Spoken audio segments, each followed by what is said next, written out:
O bicho da maldição. Eu sempre gostei de ouvir histórias assustadoras, mas confesso que nunca acreditei de verdade nelas, até viver algo que mudou completamente a minha visão sobre o que existe neste mundo. Tudo começou há cerca de 3 anos, em uma cidade pequena do interior de Sergipe, onde eu cresci. O lugar era simples, cheio de sítios, mato por todo lado e um silêncio quase absoluto à noite. Só se ouvia o vento passando pelas árvores e o som dos bichos. Eu costumava visitar minha tia, que morava a uns 15 minutos de caminhada da minha casa. O caminho era uma estrada de barro cercada por matagal dos 2 lados. Em uma dessas noites, acabei ficando um pouco mais do que de costume e precisei voltar sozinha, já bem tarde. A lua cheia iluminava tudo e por isso achei que não teria problema. Só que logo que entrei no trecho da mata, senti algo estranho. Era uma sensação de estar sendo observada. O ar parecia mais pesado e o silêncio era diferente. De repente, escutei galhos quebrando do lado direito da estrada. Parei por um instante e olhei naquela direção, tentando enxergar alguma coisa, mas só vi o escuro entre as árvores. Continuei andando, um pouco mais rápido, e foi quando ouvi um rosnado profundo, vindo de dentro da mata. O som fez meu corpo inteiro arrepiar, e então eu vi 2 olhos amarelados, brilhando na escuridão, refletindo a luz da lua. Aquilo me observava. O corpo era coberto de pelos escuros, o rosto deformado, um misto de homem e lobo. As garras arranhavam o chão e a respiração era tão forte que dava para ouvir à distância. Fiquei paralisada, sem conseguir gritar, com o coração disparado. Quando a criatura deu um passo na minha direção, consegui reagir e corri como nunca na minha vida. Ouvi os passos pesados atrás de mim e o rosnado aumentando. Quando cheguei na porteira da fazenda do seu Raimundo, um senhor conhecido da região, quase como um tio para mim, comecei a gritar por ajuda. Ele apareceu com uma lanterna e uma espingarda. Assim que a luz o iluminou, o bicho parou. Ficou ali, parado, olhando para nós por alguns minutos, e depois desapareceu no mato, como se nunca tivesse estado ali. Na manhã seguinte, voltamos ao local. No chão, encontramos marcas enormes, parecidas com patas, mas que aos poucos iam se transformando em pegadas humanas. Alguns vizinhos mais antigos disseram que aquilo era o bicho da maldição, o lobisomem. Eu queria acreditar que não, mas aquela noite ficou gravada na minha mente para sempre. Depois desse dia, nunca mais fui a mesma. Evitava sair à noite e por muito tempo tive medo de dormir sozinha. Anos passaram. Em 2024, eu já morava em outra cidade, tentando esquecer o que aconteceu. Mas em uma noite de lua cheia, algo me fez lembrar daquela estrada. O vento estava forte e o ar tinha o mesmo cheiro metálico de sangue e terra molhada. De madrugada, ouvi barulhos no quintal. Achei que fosse algum gato, mas os sons eram pesados demais. Olhei pela janela e vi uma sombra enorme, curvada, com o mesmo olhar amarelado que me perseguiu anos atrás. Congelei. Acendi a luz da varanda e, no mesmo instante, a sombra desapareceu. Na manhã seguinte, encontrei arranhões profundos no muro e pegadas grandes perto do portão. Uma das minhas galinhas estava completamente destroçada. Até hoje eu não sei o que essa coisa quer comigo. Alguns dizem que o lobisomem marca aqueles que cruzam seu caminho e que um dia ele volta para buscar quem o viu.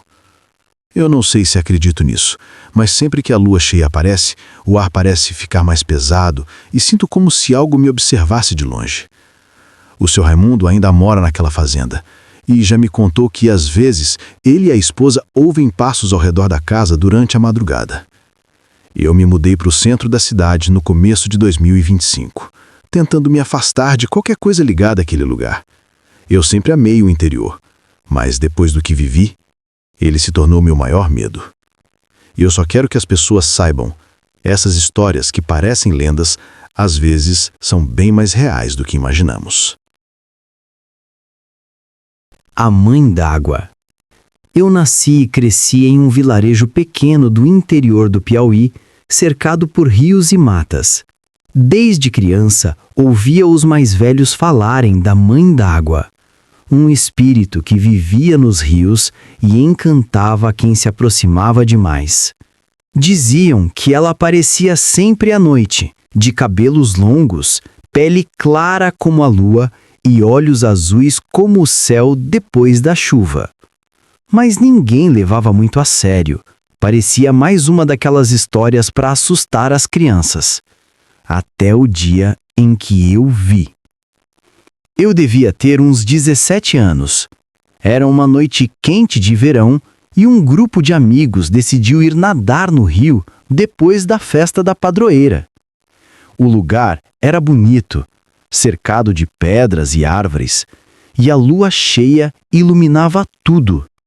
Mesmo sendo tarde, o calor era forte e a água parecia nos chamar.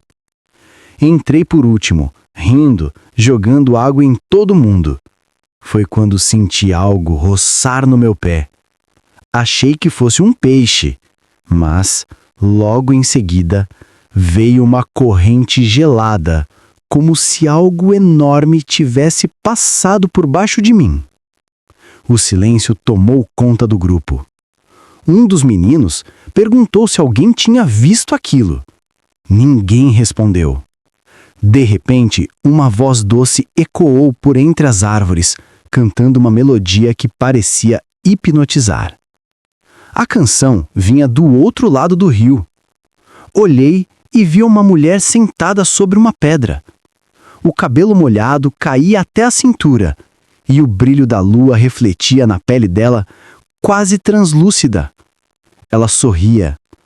Um sorriso sereno, bonito e assustador ao mesmo tempo. Foi como se o mundo inteiro tivesse parado para olhar para ela. Um dos rapazes, chamado Davi, começou a andar em direção à mulher. Gritamos para ele voltar, mas ele parecia não ouvir.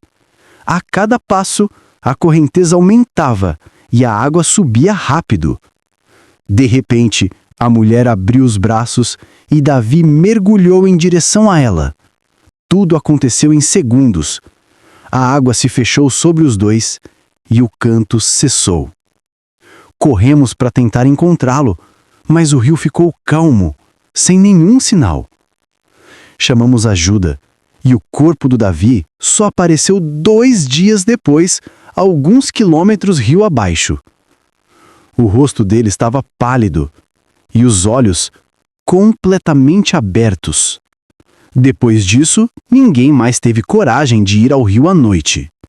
Mas o que mais me assusta é que alguns meses depois, voltei lá com o meu pai para buscar lenha. Era fim de tarde e o sol já se escondia.